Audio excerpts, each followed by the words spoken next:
Nah, artinya memang ada fenomena-fenomena kekerasan seksual yang cukup tinggi di dalam masyarakat, tapi kalau kita lihat yang dilaporkan mungkin tidak lebih dari 25%. Di 1 dibandingkan 3 perempuan pernah mengalami kekerasan seksual dan 1 dibanding 4 perempuan pernah mengalami kekerasan, artinya kan menjadi normal ya, jadi dinormalisasi, menjadi rentan dan menjadi potensial untuk terjadinya kekerasan adalah relasi kekuasaan.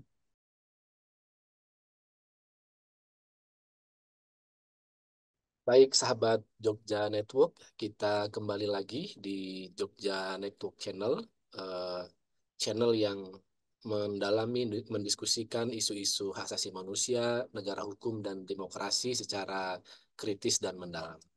Bersama saya, Despan Heriansah, dan hari ini kita masih akan membicarakan terkait dengan perkembangan demokrasi. Pada pertemuan yang lalu bersama Bapak Suparman Marzuki, kita sudah membahas tentang sanksi etik yang diberikan kepada komisioner KPU kita, dan sanksi itu berujung pada pemberhentian tidak hanya sebagai ketua tetapi juga sebagai anggota KPU.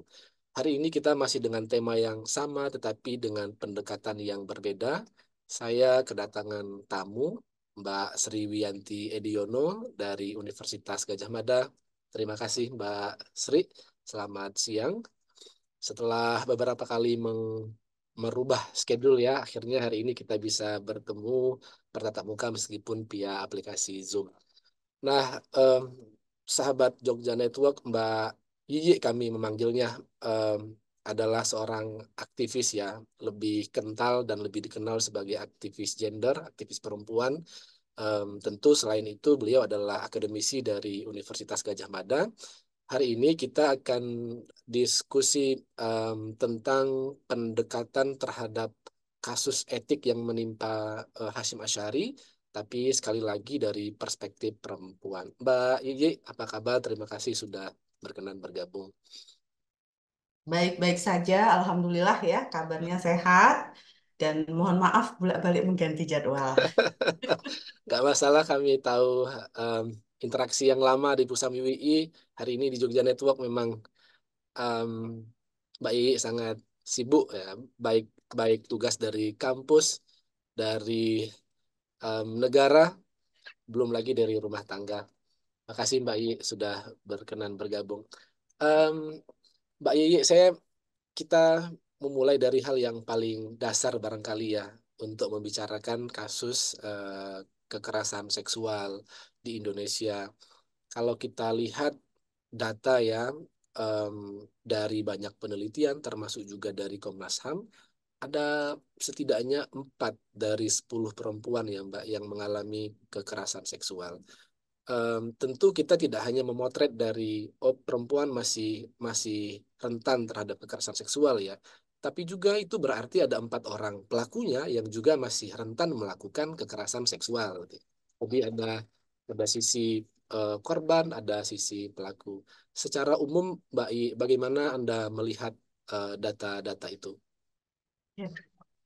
Terima kasih ya. Ini pertanyaan yang simple tapi jawabannya tidak tidak mudah ya. Bagaimana melihat data-data itu?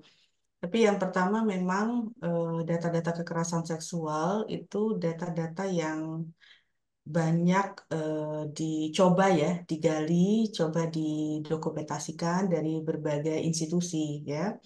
Tadi kan kalau Mas Despan bilang kalau dari Komnas Perempuan itu biasanya mengumpulkan data dari data perempuan-perempuan yang melaporkan kasus kekerasan seksual ya.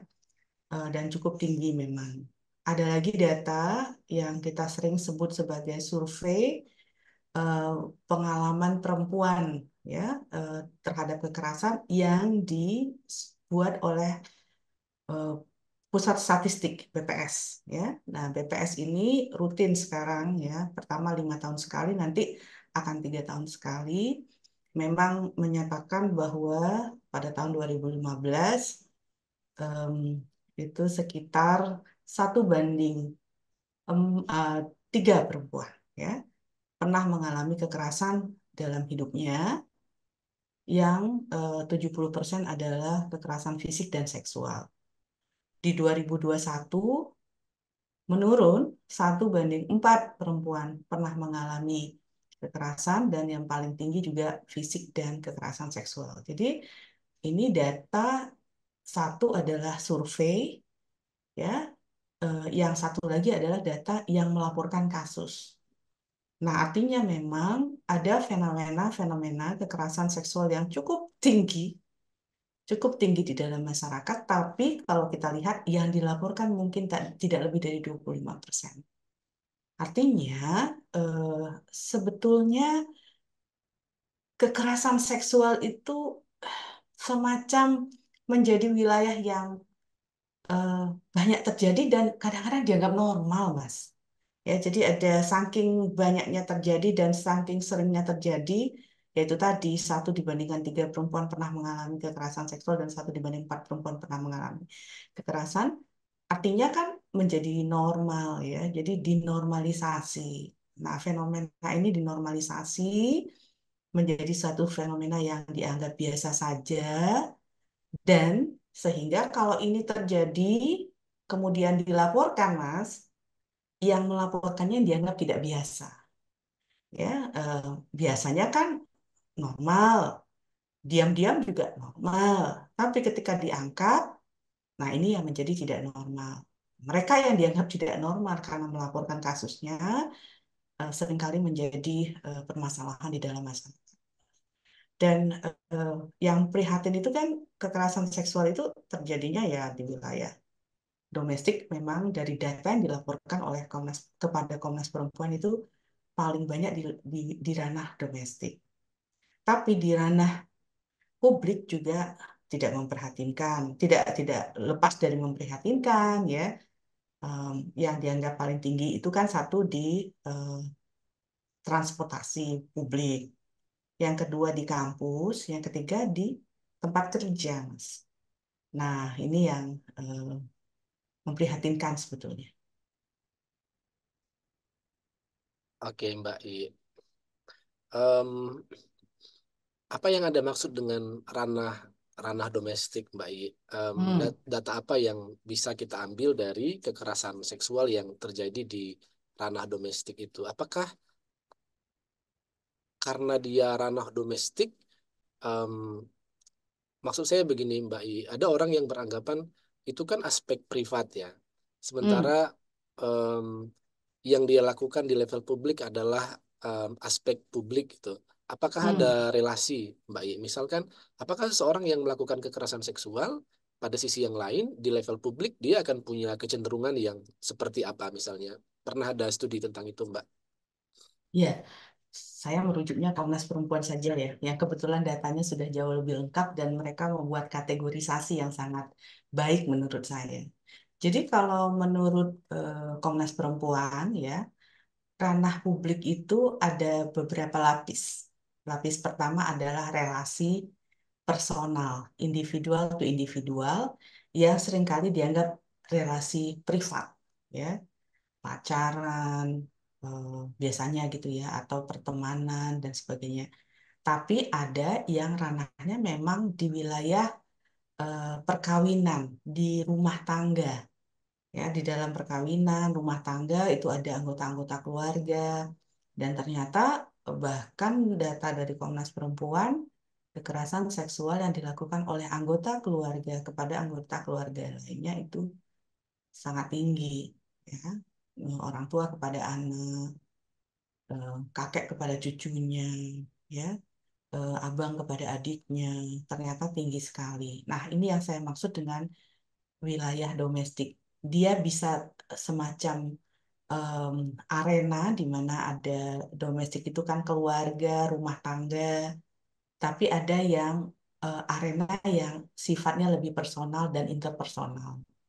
Nah, tadi pertanyaan Mas Desvan menarik ya. Apakah ranah domestik itu juga bisa menjadi ranah publik, gitu kan? Apakah relasi yang sifatnya personal itu bisa menjadi ranah publik? Bisa.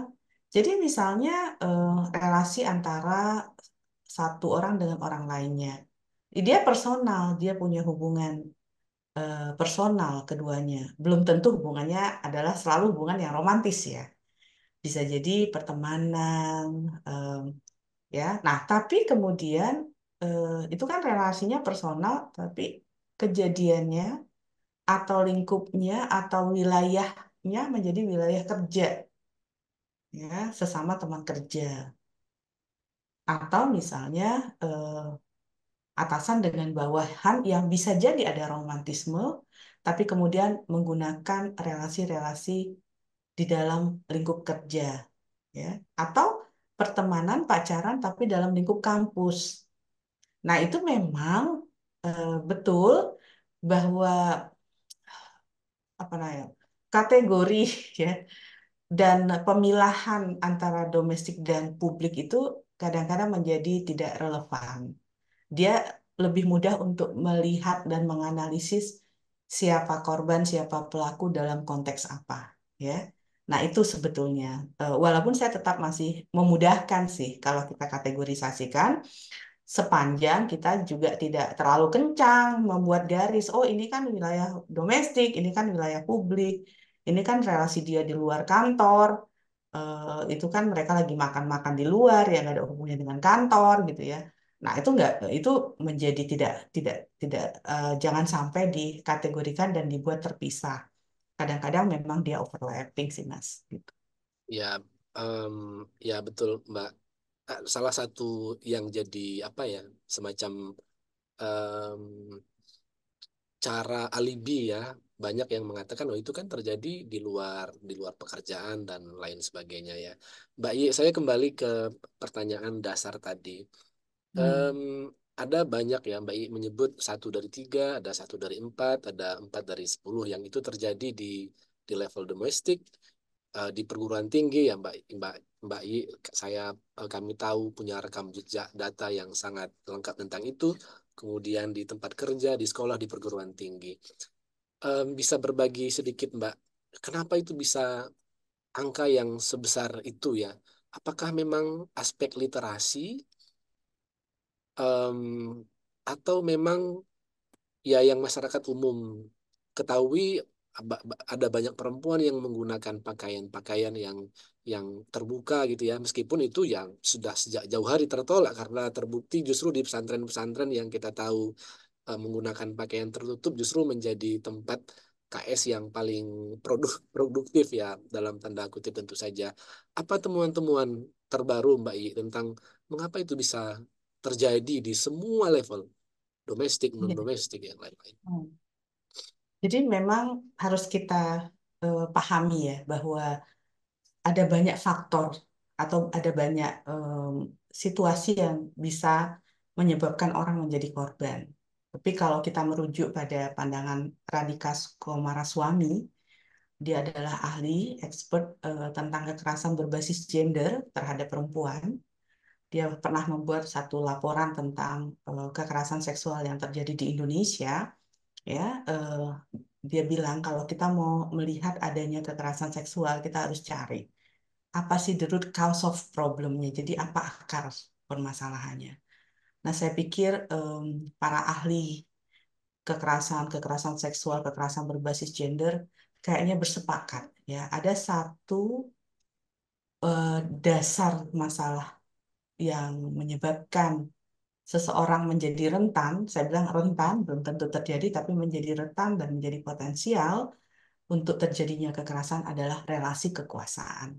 Ya, nah relasi kuasa ini banyak bentuk, banyak ragam, dia tidak linier ya. Misalnya relasi kekuasaan bisa jadi berbasis kelas. Kelas ini misalnya satu posisi dengan posisi lain, struktur mereka yang lebih tinggi posisinya dengan yang di bawahnya, atau relasi gender laki-laki dan terhadap perempuan karena di dalam masyarakat kita harus kita akui bahwa eh, apa namanya masyarakat masih melihat laki-laki menjadi lebih memiliki kekuasaan dibandingkan perempuan, ya. Atau berbasis usia, orang dewasa terhadap anak, senior terhadap junior, ya. Atau berbasis agama, mayoritas dengan minoritas, abilitas dengan disabilitas. Kita tahu banyak kasus kekerasan seksual bagi perempuan yang menjadi disabilitas, yang perempuan penyandang disabilitas, ya, eh, dan ras juga, ya.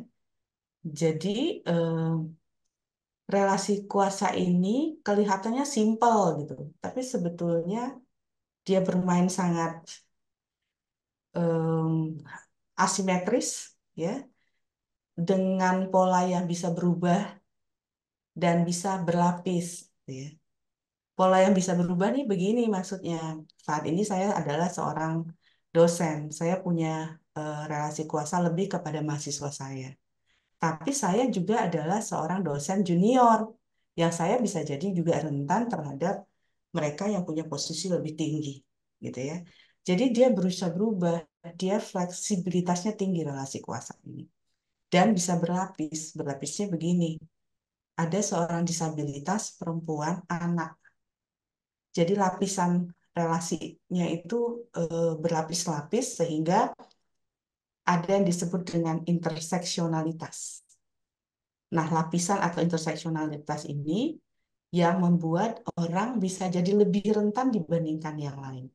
Perempuan yang satu bisa jadi lebih rentan dari perempuan yang lain karena interseksionalitasnya. Nah, jadi memang em, relasi kuasa ini menjadi satu em, alat analisis yang masih sangat relevan, walaupun bukan satu-satunya, ketika kita menganalisis mengapa kok terjadi, ya. Nah, makanya kita bisa dengan gampang melihat dia sebagai apa ya saat itu. Misalnya seorang, oh dia adalah pegawai. Pegawainya pegawai baru atau pegawai kontrak? Yang melakukan siapa ya? Posisinya apa? Nah, posisi itu kan sebetulnya kita mau melihat ada relasi kuasa berbasis kelas status posisi seseorang yang bisa berpengaruh sekali terhadap dia lebih mudah mengekspresikan apa yang mau dia lakukan ketimbang orang yang punya posisinya lebih rendah, ya. Nah, ini sih Mas. Jadi em, saya masih melihat akar masalah kekerasan dan kekerasan seksual adalah satu adalah relasi kuasa. Yang kedua adalah konstruksi gender dan seksualitas. Jadi ada konstruksi gender dan seksualitas yang berbeda antara laki-laki dan perempuan, ya. Perempuan itu ada pemahaman bahwa dia anggap sebagai bahasa eh, apanya bahasa yang vulgarnya adalah objek seksual gitu ya. Tapi itu benar banget ya. Karena apa? Objek seksual itu kan meletakkan perempuan itu yang dilihat adalah fisiknya dan appearance-nya, penampilannya, ya, dan yang melekat pada fisik dan penampilan itu. Misalnya em, wajahnya, badannya, tubuhnya, ya, bahkan suaranya, rambutnya, dan seolah-olah perempuan itu bisa dilihat sepotong-sepotong, ya. Kan itulah menunjukkan dia adalah objek seksual yang tidak dilihat sebagai satu kesatuan yang memiliki otoritas akan tubuhnya. Nah, seksualitas ini kemudian ada semacam asumsi kan bahwa eh, yang ketika perempuan diletakkan sebagai objek seks, maka ada stigma-stigma di dalamnya yang mengikutinya, ya. Stigma tentang perempuan yang baik-baik, yang pakai jilbab, yang eh, yang kemudian menundukkan kepala, yang nggak pulang malam, gitu kan? Ya, kalau kayak saya yang kalau menatap orang kalau ngomong itu dianggap bukan perempuan yang baik-baik kan gitu kan? Muslim yang nggak pakai jilbab, dianggap sudah ada konotasi sendiri gitu kan? Dia tidak menjaga dirinya kan gitu. Dan dianggap wajar ya kalau jadi Dianggap korbannya, Mbak. wajar kalau mengalami gitu. Jadi ada konstruksi tentang seksualitas perempuan yang berbasis pada objektivitas perempuan itu diikuti dengan pandangan-pandangan yang cenderung negatif terhadap perempuan yang dianggap tidak sesuai dengan ekspektasi masyarakat tentang cara berpenampilan, cara bersikap. Sehingga mereka-mereka yang dianggap tidak sesuai dengan norma-norma ini kemudian bisa di-challenge, ya di-challenge dengan cara-cara yang eh, merayu, diajak dan sebagainya. Itu menjadi apa semacam dia tuh bisa tuh bahasa bisa dipakai, bisa diganggu, bisa di. Nah, itu menjadi objek yang sasaran lagi untuk melakukan kekerasan, ya.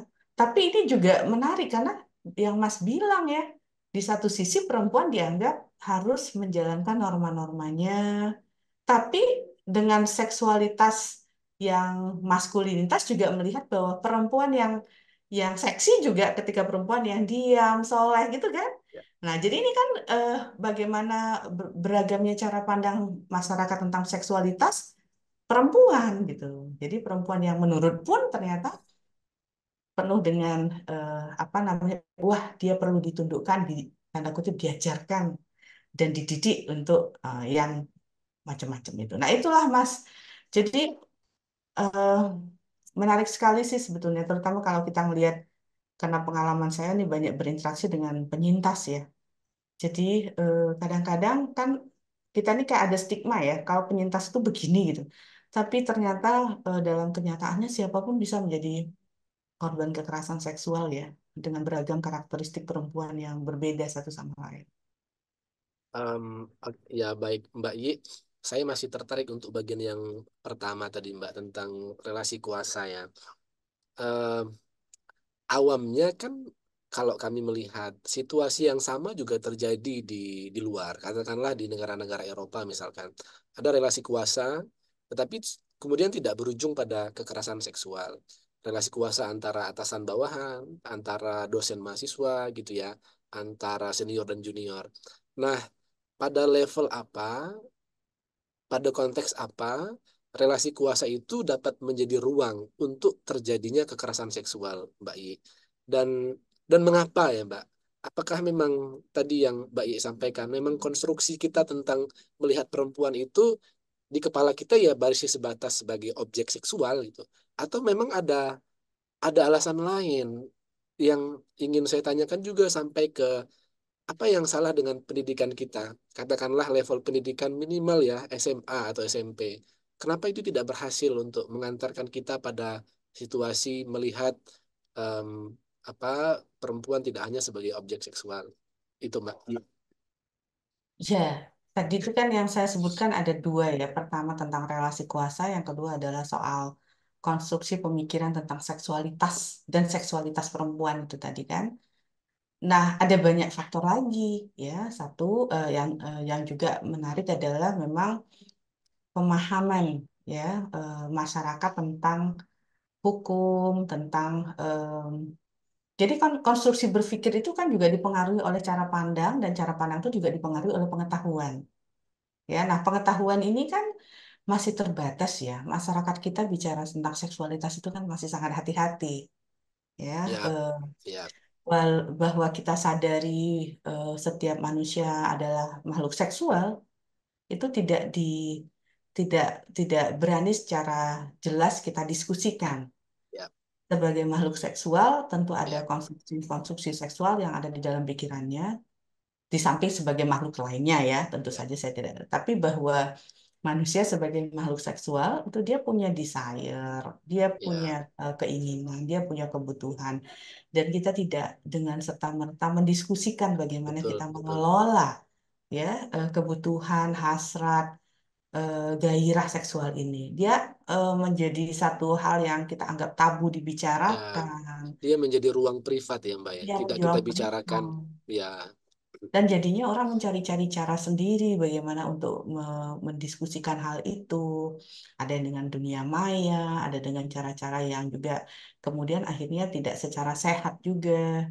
Nah, sementara ruang pendidikan formal kita itu tidak memberi ruang juga untuk kita bicara tentang eh, kehidupan kita dalam kehidupan sehari-hari. Dia lebih melihat aspek, ya kita tahulah aspek formal, kurikulum yang lebih kepada subjek-subjek yang harus dibahas, yang bukan menjadi bagian dari kita. Jadi kita itu sebetulnya teralinasi dengan pendidikan yang kita lakukan sendiri, ya. Kita bicara matematika, kita bicara literasi, kita bicara tentang Inggris, kita bicara tentang IPA gitu ya. Saya selalu termasuk baru tadi malam kita diskusi tentang belajar matematikanya gimana sih, apa pengaruh matematika pada kehidupan kita, ya. Biologinya itu apa yang dipelajari, apa hubungannya dengan kehidupan kita itu jauh sekali gitu. Kita seolah-olah adalah subjek, tapi kita sebetulnya subjek yang lepas dari objek dalam pendidikan itu sendiri. Ya, nah, kalau ditanya apa yang salah dengan pendidikan kita, memang pendidikan kita tidak memberi ruang ya untuk kita mendiskusikan kehidupan seorang manusia, perempuan dan laki-laki, dan relasinya di dalam sistem pendidikan.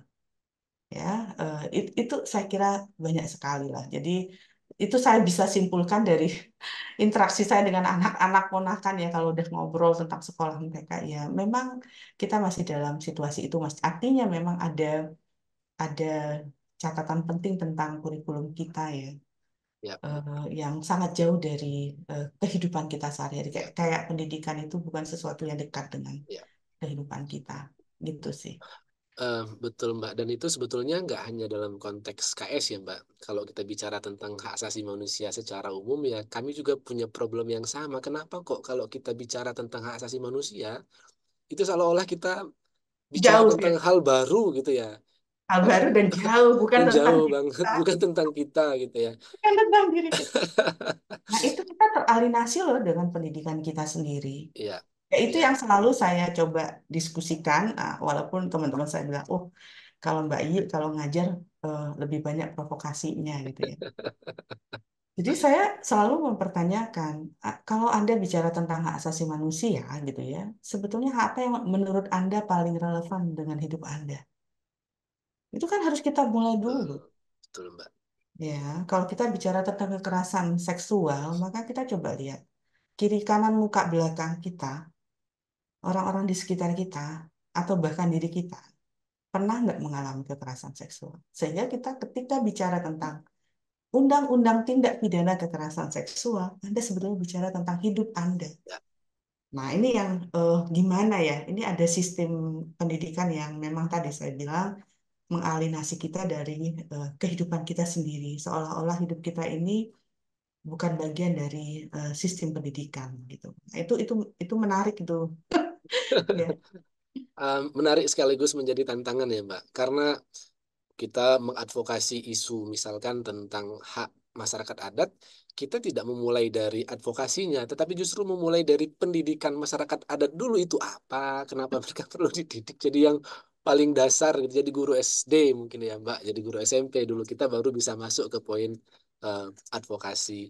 Mbak Iyi, saya ke isu yang lain Mbak tentang Ya. em, kasus dari Ketua KPU ya. Em, Hmm. ini yang tampak ke publik, Mbak Yeye. Em, Hmm.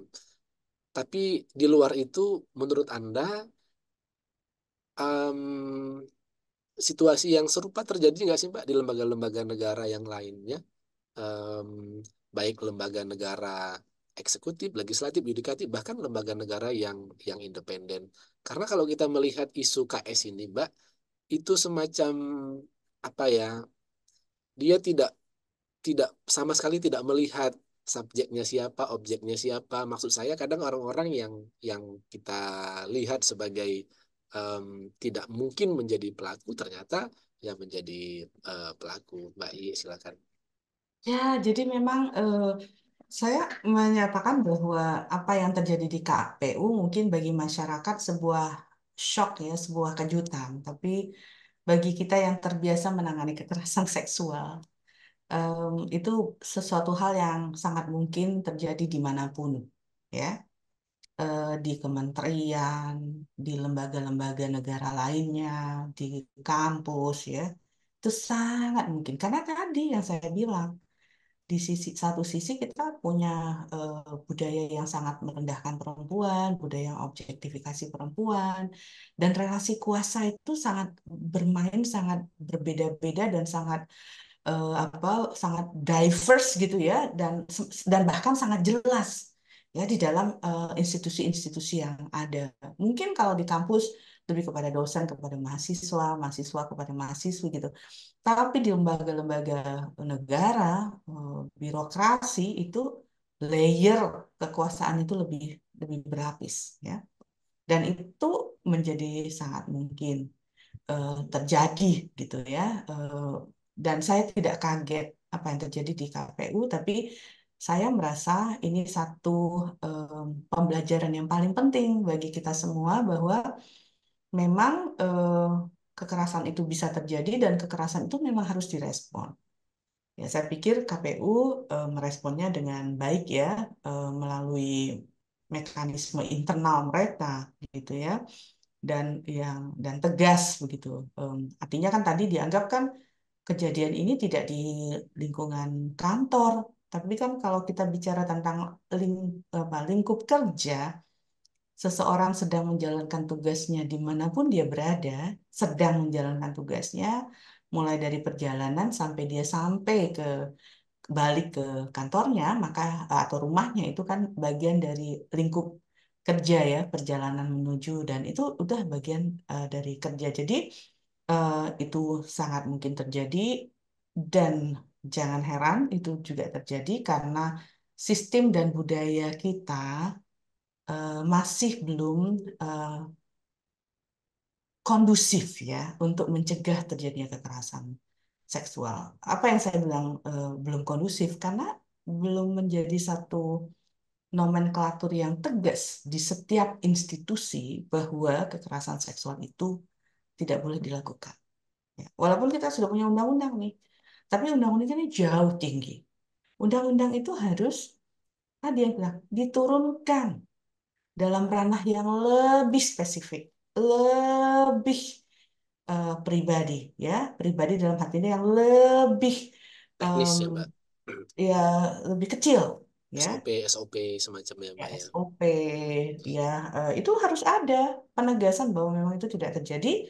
Kalau itu terjadi, maka tempat itu, institusi itu akan meresponnya. Saya kira yang menarik kan dari KPU ini satu dia langsung diproses, ya, Yang secara yang yang memproses sebetulnya DKPP kan Mbak ya. ya Di DKPP. yang DKPP di internal KPU ya, Ya, enggak juga. Tapi kan ya ini bagian dari sistem pengawasan terhadap KPU kan. Jadi masih ya sistemnya itu masih satu sistem sebetulnya. Karena yang ya.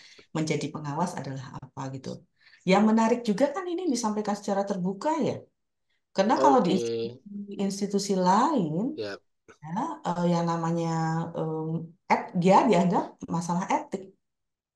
Ya, nah itu saya ingin bertanya Mbak I, Hmm. kalau kita dengar kasusnya kemarin dibacakan, disampaikan secara terbuka dari aspek perlindungan perempuan, dari aspek Ya, perlindungan anak, menurut Mbak I, apakah ini ya, memang situasi yang baik gitu ya, atau tidak boleh ya, sebetulnya?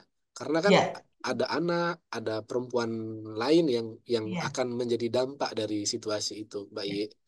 Jadi terbukanya terbuka diangkat dan diumumkan kan gitu. Tapi untuk kasus kekerasan seksual, walaupun terbuka dan diangkat dan diumumkan, harusnya nama korban tidak masuk. Hmm, Ya, kalau misalnya di salah satu putusan yang saya tahu aja di kampus, kita menghindari adanya kebocoran karena kan ya ini menarik. Seringkali institusi meletakkannya ini adalah masalah etik, masalah etis. Sehingga penyelesaiannya secara etik dan sekarang mungkin juga disiplin tapi bersifat sangat rahasia, ya. Jadi biasanya tidak diumumkan secara terbuka. Maksud saya diumumkan secara terbuka bahwa ini loh si orang ini sudah melakukan perbuatan kekerasan seksual dan dia sedang menjalankan hukuman. Kan enggak gitu. Biasanya bahkan orang tidak tahu bahwa seseorang itu sedang menjalankan hukuman karena ada eh, rezim yang etik ini eh, menjaga bahwa masalah etik tidak boleh menjadi masalah publik. Dia hanya masalah internal di satu lembaga. Nah, menarik ya dalam kasus ini yang saya bilang bahwa masalah itu adalah masalah yang dianggap masalah publik walaupun diselesaikan melalui mekanisme etik internal ya, dan juga kemudian akhirnya kedisiplin kan. Nah, ini yang menurut saya juga menarik. Di samping memang satu aspek yang juga saya pikir penting adalah statement yang disampaikan oleh AJI, ya, Aliansi Jurnalistik Independen. Saya suka ini karena apa? Mereka mengkritik teman-teman pers yang mengeksploitasi ya isu kekerasan seksual dengan menceritakan apa yang terjadi pada korban, melihat Ya, siapa korban. Jadi yang dicari itu korbannya siapa, ya, track record korbannya siapa, ya. gitu ya. Populisme ya, Mbak. Iya, jadi ini kan mau membongkar tapi sebetulnya tidak etis, Ya, gitu ya. Nah, saya kira isu yang terjadi kepada mantan ketua KPU ya menjadi menarik. Satu, kasus kekerasan seksual sudah menjadi isu publik, dia harus direspon dan dia bisa dijatuhkan disiplin yang tegas. Yang keempat, dia kemudian menimbulkan satu wacana tentang bagaimana sebetulnya perlindungan korban harus dijalankan bahkan oleh pihak pers sendiri atau publik ya. Nah, jadi saya merasa eh, kasus ini kasus yang penting. Mbak I, pernah nggak Mbak ada yang Mbak I tahu ya, ada satu lembaga negara yang punya mekanisme pelaporan, mekanisme pengaduan untuk kasus KS yang terjadi di internal kampusnya. Misalkan kepada siapa dia harus mengadu, kepada siapa em, dia harus apa meminta perlindungan dan lain sebagainya, Mbak. Iya, jadi kan sebetulnya ya em, beberapa kementerian sudah menyusun ya semacam surat edaran atau bukan bahkan peraturan. Ini sudah pasti di lingkungan akademis itu dengan adanya peraturan Menteri 30 tahun 2021 sudah jelas bahwa kalau ada apa-apa maka lapor ke Satgas. Satgasnya memang harus dibentuk oleh institusi pendidikan, kan gitu kan? Yang selain itu ada peraturan Menteri Tenaga Kerja ya 88 tahun 2023. Itu pun sama, bahwa setiap institusi yang mempekerjakan orang lain, maka dia harus membentuk satgas. Dan satgas inilah menjadi tempat pengaduan bagi mereka-mereka yang mengalami kekerasan seksual. Nah, sayangnya memang tidak banyak yang kemudian memfollow up surat edaran peraturan menteri ini yang sebetulnya memperkuat surat edaran tentang penanganan pelecehan seksual di tahun 2011 gitu. Nah, yang saya tahu baru-baru ini ya baru semingguan yang lalu Komnas HAM melaunching ya bahwa Komnas HAM memiliki semacam satgas ya untuk menjadi tempat pelaporan kasus-kasus kekerasan seksual yang terjadi di lingkup satgas. Nah, ini menarik ya. Saya pikir Komnas HAM sudah meliding ya. Nah, kita tinggal tunggu ini apakah institusi-institusi negara lainnya juga eh, turut ya. Karena di kementerian-kementerian misalnya, mereka selalu ada semacam pokja gender gitu. Ya. Yang seharusnya bisa menjadi satu pintu untuk mendiskusikan kekerasan seksual di lingkupnya. Tapi saya pikir hal ini belum lazim. Ya, saya tahu ada salah satu kasus yang juga menimpa salah satu kementerian yang posisinya juga sudah sangat besar, sangat tinggi, ya, yang juga sedang ditangani oleh teman-teman organisasi masyarakat sipil. Mbak Artinya, I, mungkin terjadi. em, di internal, saya ingin mengkonfirmasi di internal Mahkamah Agung misalnya sudah ada Bawas, kemudian ada Komisi Yudisial gitu ya, yang melakukan pelanggaran etik yang terjadi.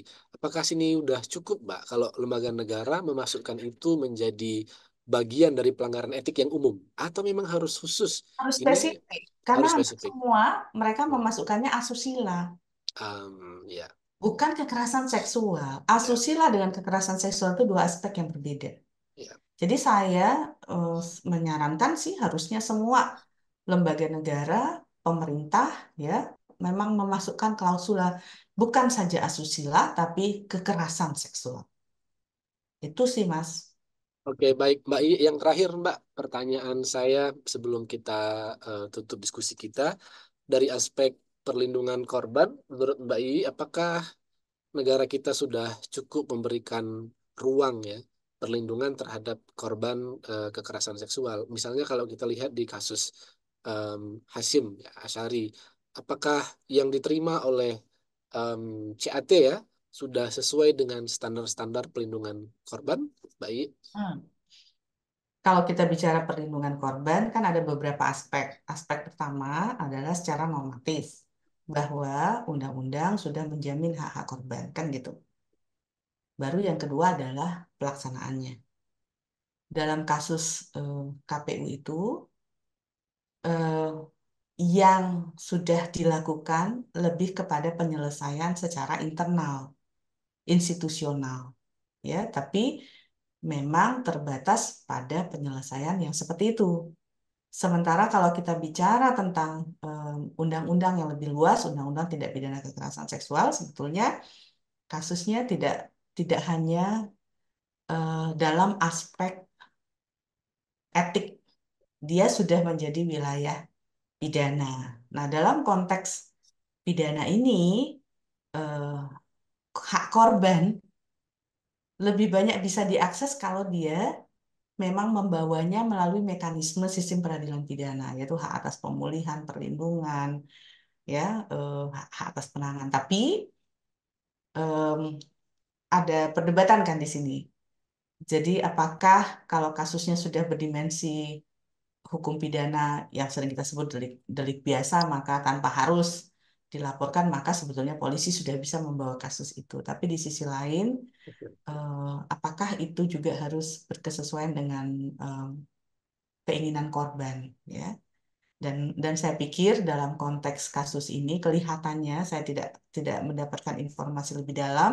Saat ini penyelesaiannya memang lebih penyelesaian yang sifatnya etik dan disiplin, ya, tapi bukan penyelesaian melalui mekanisme peradilan pidana. Dan itu berarti apakah hak korban dipenuhi? Tergantung dari korban. Itu kan hak. Ya, hak itu dapat kita mintakan, dapat kita eh, perjuangkan. Tapi kalau kita merasa kita juga tidak mau memperjuangkan, tidak serta-merta otomatis menjadi dapat. Nah, saya pikir eh, saya tidak bisa menjawab apakah hak korbannya sudah dipenuhi atau tidak. Nah, mungkin yang pasti bahwa hak itu ada secara normatif, ya, dan memang ada banyak mekanisme kemudian yang bisa digunakan. Mekanisme internal, mekanisme yang berbasis pada etik dan disiplin, mekanisme pidana, dan kelihatannya yang saat ini muncul memang masih mekanisme non pidana, ya. Walaupun di Undang-Undang Pidana bilang penyelesaian melalui mekanisme non peradilan itu tidak dianggap sebagai penyelesaian mekanisme hukum. Tapi mungkin ini yang diharapkan korban, saya juga tidak tahu. Nanti kita tunggu saja bagaimana perkembangannya. Baik, Mbak I, terima kasih banyak sudah berkenan berbagi. Tentu kita sadar ya, Mbak, harusnya kita butuh 4 SKS untuk membicarakan ini lebih lengkap, tapi kita punya waktu 45 menit dan kita sudah bicara tentang banyak hal tadi.